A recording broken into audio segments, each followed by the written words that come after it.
My name is Brian Finder. I work for Polk County Invasive Plant Management, and I'd like to talk to you today about some invasive exotic plant species commonly found in our marsh systems, lakes, rivers, and streams. I have with me a couple of species that I can show you. These are both floating plants. This is water lettuce, and this is water hyacinth. The other main invasive exotic species of concern is hydrilla.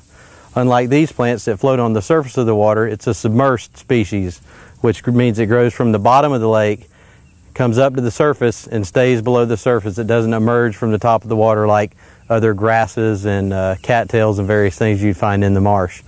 It basically occupies the water column. All these three species of plants were brought from other places on the globe and are now found in our ecosystems here in Florida. There's a lot of resource and time spent controlling these plants and trying to keep their numbers at a minimum. You might ask yourself why.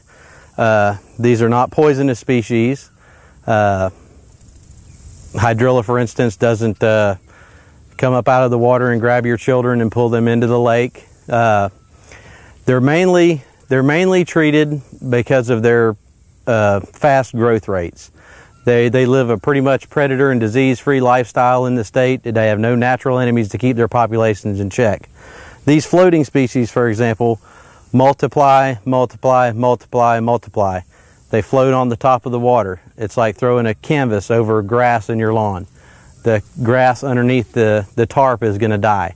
It shades out, crowds out, outcompetes, and sometimes replaces our beneficial native species that we have in our aquatic ecosystems.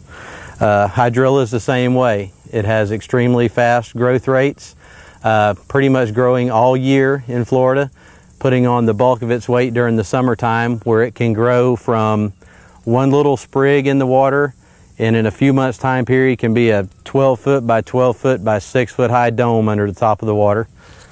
It grows from the bottom.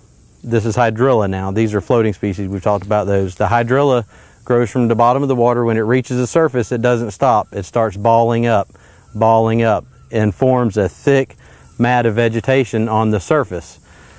Doing similar things like these floating plants do, it creates a canopy, but it's just under the surface, making navigation very hard with any boats other than these kind, of course. Our work puts us in marsh systems, shallow streams, shallow littoral zones around lakes that's dominated by vegetation. You can't take a conventional boat there that has a propeller underneath the water.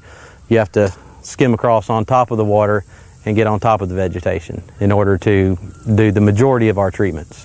And without us trying to keep their populations in check, they will outcompete our native species.